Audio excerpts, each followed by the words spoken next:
Toute coquette, fleurs rouges dans les cheveux, visage maquillé, Mathilde Giobli, plus connue à Fond-Layé sous le nom de Mandjoubli, fête ses 100 ans aux côtés de sa famille et des élus invités à partager cet événement en petit comité. Crise sanitaire oblige. Un gros cadeau de la part de M. le maire, implémenté de toute l'équipe municipale. C'est avec plaisir qu'on te remet ton bouquet et on te souhaite un joyeux Noël, Un joyeux anniversaire et beaucoup d'autres encore. Issue d'un père cordonnier et d'une mère couturière, Mathilde Giobli est une personnalité de Fond-Layé. Elle est la couturière attitrée de nombreuses familles de ce quartier. Maman était très appréciée des gens de Fond-Layé parce qu'elle était humaine. Je pense que quand quelqu'un avait besoin de choses, de toute façon les gens s'entraidaient avant.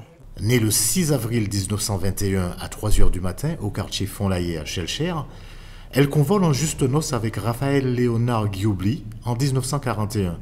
De cette union naissent 11 enfants, dont 2 ont quitté ce monde.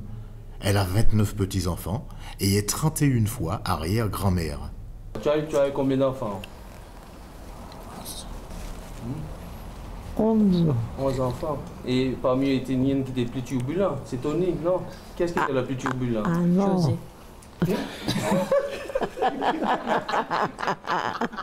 Ah oui, on a une éducation très stricte. Ce que je retiens d'elle, c'est qu'elle m'a beaucoup gâté quand j'étais enfant.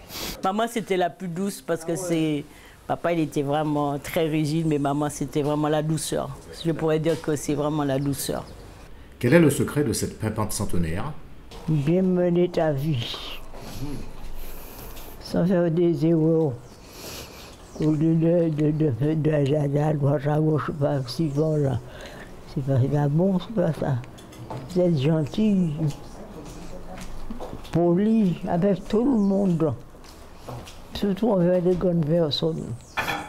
Enfin, elle a mangé beaucoup de légumes du pays. Hein. Elle a mangé du bon poisson.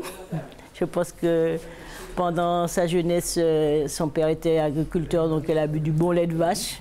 Elle embrasse une carrière de commerçante en tenant un débit de la régie à la rue Emmanuel Ravoteur et en ouvrant des années plus tard le premier libre-service de la commune du Prêcheur où elle s'est installée avec son époux.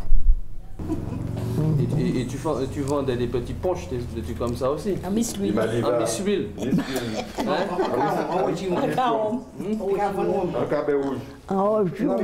Enfin, bien mélangé.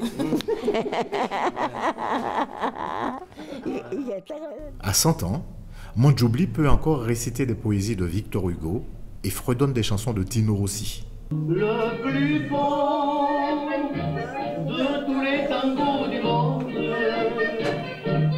c'est celui que j'ai dansé dans vos bras.